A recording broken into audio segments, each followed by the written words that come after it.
Hey, my name is Luke. And my name is Mitch, and we're the Born Ruffians. And you're listening to The Interview Show. One last time. We've always been terrible at this.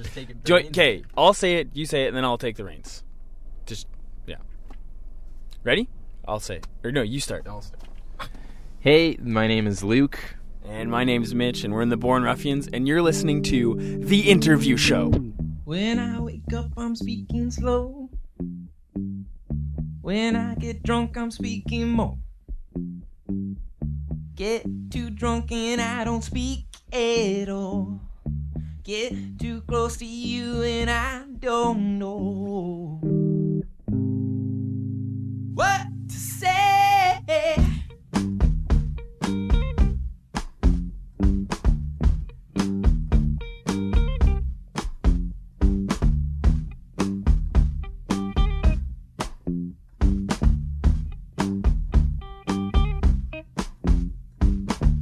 The only time I make sense is when I'm talking in my sleep.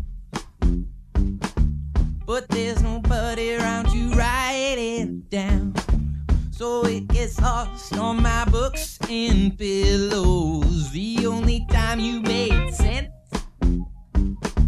was when I was talking to, but we had to take turns, one at a time. And when it comes to I have no idea what to say when I'm talking to you. What to say when I'm standing there talking to you.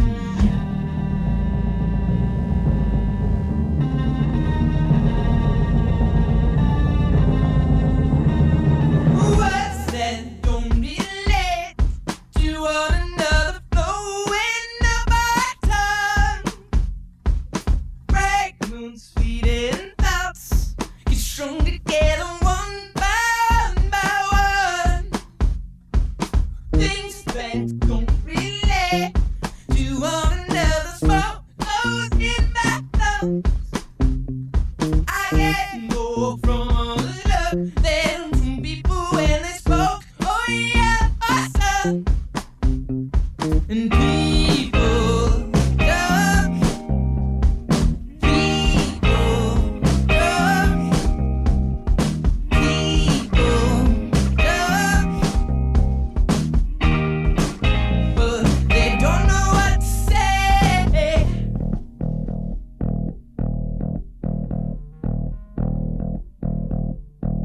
What do you say?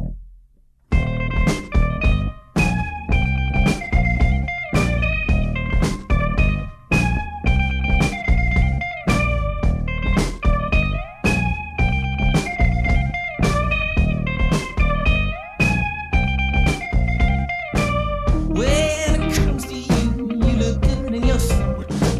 When it comes to you, you look good in a suit. Even with just that so electronic. When it comes to you, you look good to keep no matter. People talk. People walk. People walk. But they don't know what to say. What to say when I'm talking to you. What to say when I'm standing there talking to you. What to say. What to say. What to say now that I'm standing here talking to you. Hey, my name is Luke. And my name's Mitch, and we're in the Born Ruffians, and you're listening to The Interview Show. Welcome back to The Interview Show. This is Scott Wood, your host. You just heard What to Say by Born Ruffians off their second album, Say It. Here's what the band had to say about this track. What to Say is about that was one that was written. The words were inspired by the music, actually. So songs always come out differently. And that one, the words came after we had this like bass line that Mitch came up with that just had this real poppy feel, and it just sounded like this big song to me in my head, like a really slick sort of pop song that I would hear on the radio or something. And what to say that just had like such a nice sort of sentiment to it. Like, what do you say to that person that you just met, that all you want to do is just like, I don't know, just that love at first sight feeling, and you just like want nothing more. It's just like that instant, that attraction sort of. And like, what do you say to that person first? And like, it's just all about that struggle for the initial getting the ball rolling, and trying to put yourself out there, and trying to play it cool and whatever. It's just about that, which again is just something I think a lot of people can identify with. And yeah. Welcome to the interview show. This is Scott Wood, your host, and today we are behind the rickshaw in the heart of the downtown east side of Vancouver with two members of Born Ruffians. Hi guys, I would love it if you could introduce yourselves. Hi, I'm Mitch. I play bass. I'm Luke. I sing. Great. Okay, you guys, you're here touring your record, Say It, and I love the story behind this record. Can you talk a little bit about where the title comes from? Sure. Well, yeah, the title kind of comes from different places, but initially it was like something that I thought kind of was running through the songs a bit, to find like a link between the lyrical content and something that brought the songs together, and seemed like there was a communication theme, sort of. And then after I thought about it a bit, it sort of like took on a new meaning with just like interpersonal band relationships, sort of, and how we had recently had not a falling out, but just a splitting and then a reunion sort of thing, where Steve kind of stopped playing with us for a bit and came back to play with us again. And and then it was a bit of a self-enforced therapy with us, just talking about any kind of issue we had, whether big or small, and realizing that a lot of it's just stemmed from not communicating enough with each other about problems and stuff. So just from then on to just say it, and that kind of gave it a little bit more weight. Yeah. Okay, I want to get Mitch's take on this, but then I would love it if you guys could take me through a scenario where one of you didn't say it, it became a thing, and how you guys worked it out. That's what I'm about to do? I'm about to explain it? No, I just want your take on the album title, and then that's sort of what I want, because I think, from my perspective, I'm not in a band, but I think one of the cool things, or one of the toughest things for bands, is managing touring and personalities, and you guys have done a record which basically deals with both of these things, so I'd love to hear how you guys reconcile these issues. Yeah, well, it's like any other kind of relationship. Like, a band is just as close as like a family or a loved one of any kind, because you're spending so much time together, literally every day, in very close quarters. Like, we're in the van right now. You can see how close you have to be for the whole thing. And I don't know, sometimes like problems, just as the same with any relationship, can arise from keeping something inside and not actually just, voicing your concern over something. Cool. So most people, when they have a disagreement with somebody who's a family member or a loved one, if things get especially intense, you can like leave the situation and come back at your leisure. But when you're in a band, we're in your tour van right now, you guys can have a disagreement, you do your show, you have to get back in the van, and you're together again till the next town. So I would love it if you guys could go back in time, or talk about something that's happened recently where you guys have been able to work through it successfully. Like, what's one thing that back in the day might have caused you trouble, but now is easy peasy? I don't know. Yeah. It's hard to just like pick one out of the air. Yeah, and it's not like we're a particularly problematic band where we fight a lot. We really don't fight at all. I can't even really remember a time we've had a fight. Yeah, like I've heard of other bands who will have actual fist fights with each other, and we're kind of not that aggressive with it or at all. Like, it's definitely more of a thing where you just kind of like stay inside your head a lot of the time. Like, we've been playing in this band since we were 16, so growing up and learning how to like even just be social with other people is something that we maybe learned within this band, and you kind of find like hardships with that, like knowing how to treat other people and stuff. And don't get me wrong, I'm not saying that you guys are like this volatile entity that's like barely staying together, but I've interviewed quite a few bands over the years, and this is like one of the major issues in band life, and you guys have dealt with it in your record and like in your personal dynamics. So I'd love, like, even there must be stuff that arises every day that maybe back in the day when you were younger, a little more immature, might have been a big issue, but now it's kind of like not a non-issue. I think you have to learn to not take a lot of things as personal as you might have. I'm a very sensitive person. I will admit that here on the radio. So like things like, I've now thought of something, but things like in sound check, say we're all sound checking, but one of us is playing for the sake of playing while someone is trying to ask a question. Like I've definitely done this where I'll just be playing like nothing on bass, just playing, and then I've had Steve just be like hold on a sec, like hold on. And it's totally like normal thing to say because I'm just like doing bass solos for no reason. But then like, you know, in the past maybe like, why do you have to be so mean about it? But it's just like whiny teenager stuff that we didn't, you know, learn how to be grown-ups about with before. So it's stuff like that you definitely learn to deal with. That's, you know, really, really petty stuff that after spending a whole day in a van with someone that, you know, you people just can grate on each other no matter what relationship you're in. All right. To try to take you guys there, what's one irritating habit the other one has that sometimes can grate on you after hours in the van together? Luke just won't shut up. He won't shut up. Shut up! See, he learned. I don't know. Do I have anything? Do I do anything? Do I smell? No. I don't know. I can't think of anything specific now. Maybe like Steve plays way too much rap, and then after like an hour, I'm just like, I don't want to listen to any more rap. Like, and then you just like, ugh, and you start getting mad at him for some reason, and then you're just like stewing about it. And then when you get out of the van, you're just like, whew, I don't know why I was so mad about that. You know? Hey, my name is Luke. And my name's Mitch, and we're in the Born Ruffians, and you're listening to The Interview Show.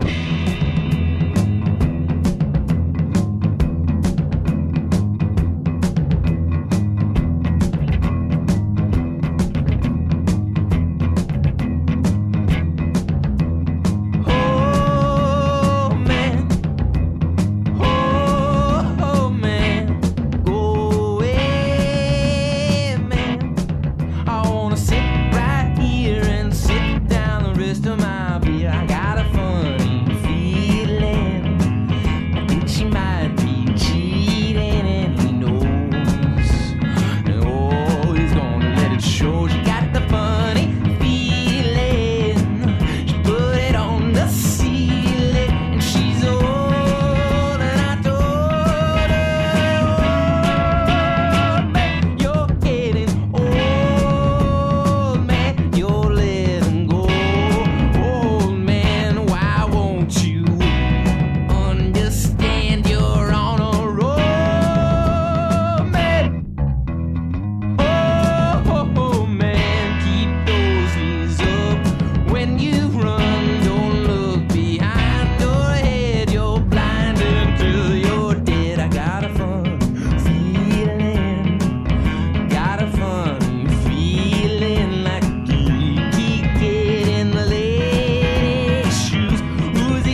Hey, my name is Luke. And my name's Mitch, and we're in the Born Ruffians, and you're listening to The Interview Show. Welcome back to The Interview Show. This is Scott Wood, your host. You just heard Oh Man by Born Ruffians off their second record, Say It. For those of you who don't know, Born Ruffians are signed to the legendary electronic music label Warp Records. When they were signed to the label, that caused a few fans to get their feathers ruffled. So, of course, I had to bring this up and get the band to talk about it. You guys are on the Warp label. When they first signed you guys, did you have in your head, like, what were they thinking, or what was their thought process in signing you guys? I think we just had, yay, in our head. Yay. Yeah, we were just pretty pumped to be signed. Like, that was always our goal. Anything, touring, playing shows outside of Midland, all of those things are just really big goals. So we kind of realized after the fact, I think, that we were kind of stood out on the label a little bit and took a little bit of flack from some of the more hardcore fans of the Warp record label. And yeah, as we were signing and as that was an ongoing, like, as it was happening, I don't know if any of us were really that hip to the Warp label scene, and I think we were kind of naive. Well, I know we were very naive. I was, at least. So there wasn't this big, like, thing about Warp Records in my mind, because growing up in Midland, Ontario in the 90s wasn't like, I don't know, I never had anyone to introduce me to any electronic music or anything, and I guess the internet wasn't as much of a, I mean, if I really wanted to find it, I could have, but like dance music, electronic music, techno, and all that stuff, I just wasn't exposed to it, so Warp wasn't something I really knew. Now I do, and now I really respect their roster. I love a lot of their releases, and I'm sure now if there was another band doing the same thing, I would understand why people were just kind of like, yeah. And I'm sure there's some people listening to this now, they're just like, oh, little shithead. Yeah. didn't even know about Warp Records. Like, it makes, I understand that. I understand why people were mad about them signing a rock band. Didn't know about Warp when he was 4. Yeah. Yeah, we were 4 when they started. It's crazy. Now that you guys are into your second record, how do you feel about your fit on the label now? It's still a little. Well, no, it's better. Warp is a changing thing. They're always they're trying to sign bands that'll sell records that they like. That it's all about. Warp are aesthetically, I think, very strong. I think they have a good general style, aesthetic, and music, good taste in music. So it's a compliment to be on Warp. But yeah, since before and after us, they've signed a lot more bands and a lot more electronic ass. Electronic ass. They got some good electronic ass. But yeah, they've signed like Flying Lotus since us, but they've also signed 100 in the Hand, a bunch of other bands. And they have Grizzly Bear, they have Chick Chick Chick, they have Battles. So I think we fit in there all right. If you guys didn't sign to Warp, what do you think would have happened to Born Ruffians? We would have perished. I don't know. I think we would have just kind of kept at it. I think major label deal. Yeah, we would have taken that major labal deal. It was on the table. Yeah, I think it was so early. We were so young. We were like 19. I think we would have just kept doing it like we are today. We were just really lucky that something like that happened so fast for us. Even though we had been playing for a few years in high school and stuff, it was still incredible to move to the city and then just be like, we got a record deal. That's crazy. So like we would have, I would like to think, just kept going and kept going for that ultimate goal of being signed to a record label and being able to tour, because it's just always what we wanted to do. Do you concur? Yeah. Who knows what would happen if major events didn't occur in your life? It's kind of I would hope we would have signed with another label, Yeah. We had other label interest, I guess. We were kind of we chose Warp from some other offers, I think. But who knows? All right, so Say It. It's your second record. Exclaimed said that you guys sounded like you had a lot more confidence. You guys have such a chaotic style. Do you worry that as you get more experienced or as you know more about what you're doing, you might lose some of that chaoticness? Yeah, sometimes. But I don't know if there's any use in worrying about what you're losing. You got to think about what you're gaining. And yeah, I think I was thinking about this the other day, the perspective of fan to the artist versus the fan, or the person, the musician versus the fan. And wanting your favorite bands to stay the same and to do your favorite things over and over, and then at the same time kind of like what's the point of that, you know? Like if you want to listen to those, just go listen to the records that you love. And but it's tough to say. I was thinking about the Strokes and their new record and how I kind of, maybe because I'm in a band and I know what it's like, I kind of want them to do something really strange and weird and just come out with this really weird record. And, you know, I hear the first single, it's just like, oh man, that's just like whatever. And then, I don't know, it's tough. I think as a band though, you can't worry about that. You just have to do what you want to do. And if you want to like completely reinvent your sound and just overhaul it, then do it, you know? Go for it. Take the risk. Just do whatever you want to do. Because music's just all about having fun, so keep having fun with it, really. As long as it's genuine. Yeah. I mean, I think people will see that no matter what it is that you do, whether you're changing from what you originally did or whether you're, you know, just doing what you like to do and making the same kinds of records over and over again. If it's something that the music that you like believe in or whatever, I think in my most ridiculous like hallmark way of saying it, I think that's the best way to do things.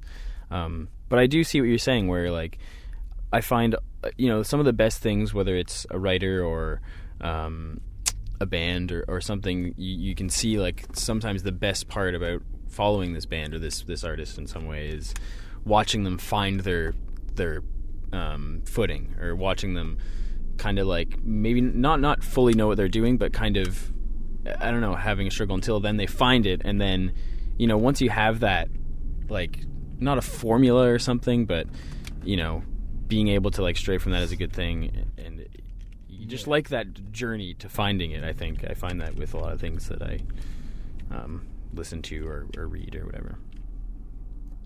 A whole bunch of dudes just went around that corner, saw you guys, and then ran back. Well, like little skinny dudes, like fans. Oh, skinny. I like skinny is the way you describe them to make sure we know that. Like, oh, little skinny kids. Crackheads are skinny Yeah, too, because though. you could have said those people who just walked by. No, they were teenagers wearing band t-shirts. Okay. Anyhow, guys, thank you very much for coming on the show. I love it at the end of the show if I can get the guest to pick a song off their current record and talk a little bit about it as I bring up the music. Well, Comeback is about, it's like one of the only love songs on the album, and it's kind of about my girlfriend, long-distance relationship. It's about, I started to write it when I was dating another girl. I think Laura knows this, actually, so it's no news to her. The song was started with one relationship, and then it just went over so much time, and I started to work on it again when I was single for like a year, and then I finished it when I had met the girl I'm currently with. But it always seemed like you're just kind of wanting someone to come back to you, and you're always being pulled away. And even if I were dating a girl in the same city, I'm away from home so much. It's just about that. It's quite simple. I think a lot of people experience that, and wanting it to, I really wanted it to sound like an Otis Redding song, but I don't think it ever could sound like Otis Redding. But I just wanted it to have that sort of soul feeling of like, yeah. I think he has a song where he says, "Come back, come back, come back, come back, baby." So we just ripped that off. We wrote the lesser Comeback. Yeah. The lesser one. Hey, my name is Luke. And my name's Mitch, and we're in the Born Ruffians, and you're listening to The Interview Show. Okay, we'll end it here. We're going to listen to Comeback. That's off their second album, Say It. Thanks for listening. I'm Scott Wood, and this has been The Interview Show. Oh, how I worry. Please, baby, hurry. Come back, come back, come back to me right now.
right now.